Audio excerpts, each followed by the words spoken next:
Жұмыстан шаршап, түк істеулеріңіз келмеген кезде міндетті түрде дәл осы тағамды дайындап көріңіздер. Бұл тағамның бір жақсы, қыздар, барлығын бірін үстіне бірін қоясыздар да духовкада пісіріп аласыздар. Сочный, мощный кешкі ас болып шығады ғой. Ең алдымен бізге 500 грамм ет, ұзыншалап туралған картошка, капустаны ұсақтап турап аламыз, және де майонез, үккіштен өткізілген сыр қажет болады. Ең алдымен біздің пештің листына пергамент қағазымызды төсейміз де, етімізді тура осы видеодағыдай бір келкетіп жайып шығатын боламыз. Дәміне қарай әр қабатына тұз қосасыздар.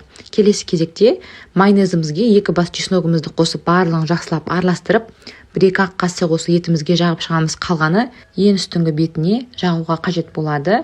Майонезді жағып шыққаннан кейін ұзыншалап туралған картошкамызды тізіп шығамыз. Дәміне қарай тұзын қосамыз да, ұсақтап туралған капустамызды жайып шығамыз. Капустаның үстінен үккіштен өткізілген ірімшігімізді жаямыз да, ең үстіне жаңағы артылып қалған майонезімізді барлығын бір келкетіп ірімшіктің бетіне жағып шығамыз, қыздар. Жағып шыққаннан кейін 180 градуста қызып тұрған пешімізде 25-30 минут аралығында пісіріп аламыз. Мінекей осындай қып-қызыл болып біздің кешкі асымыз дайын болып шығады. Міндетті түрде дайындап, дәмін көріңіздер, қыздар. Дәмі енді супер болып шығады.